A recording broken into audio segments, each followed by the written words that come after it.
It's an attack rich in symbolism. A drone or missile strikes the Senate dome inside the Kremlin. Video reveals a clock showing it's 2:27.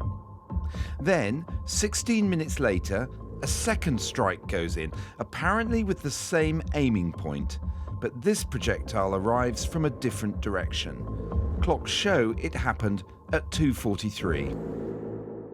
Next week, we have Victory Day, the Russian celebrations, which is really the high holy day of Putin's nationalist war cult, when, frankly, the Senate House dome would be visible in almost every single sort of tracking shot of Red Square during the parade that is, such a mark of that. So in that respect, it really is symbolically the heart of Putin's state.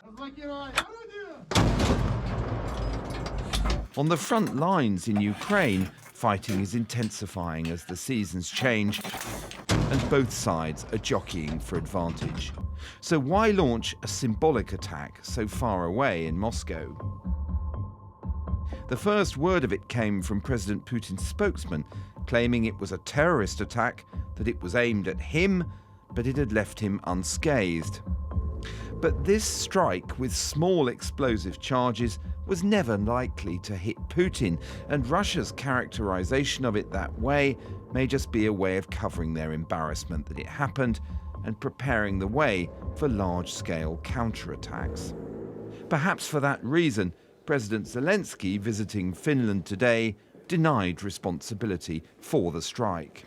We don't attack Putin or Moscow. We fight on our territory. We are defending our villages and cities. We don't have, enough weapons for this.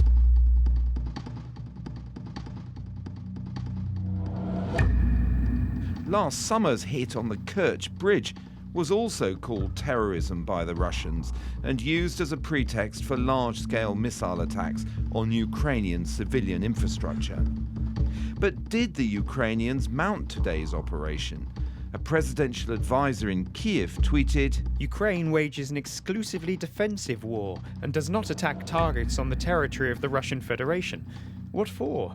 This does not solve any military issue, but it gives the Russian Federation grounds to justify its attacks on civilians."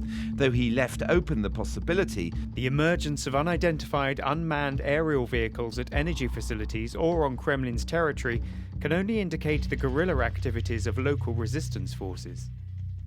So could Ukraine actually be behind such covert operations? It's only a couple of weeks since a Pentagon leak suggested exactly that, a belief in the US intelligence community that Ukraine military intelligence was planning attacks in Moscow, and American fears about the possible escalatory effect.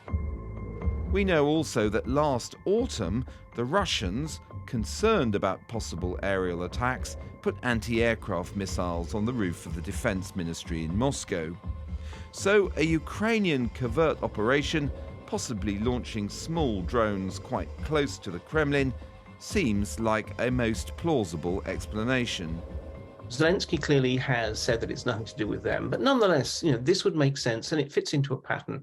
After all, we've known that the Ukrainians have been developing longer-range drones, and bit by bit, they have been getting closer to Moscow. Last month, it was at Kolomna, 100 kilometers away. Last week, one of their drones went down about 25 kilometers away. So, this very much seems to be demonstrating that the Ukrainians have the capacity.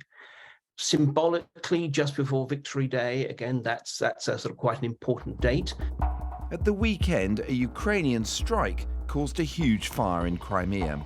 As it gears up for its summer offensive, the Zelensky government is out to humiliate the Russians, undermining their faith in the military and demonstrating Ukraine's ability to hit vital targets.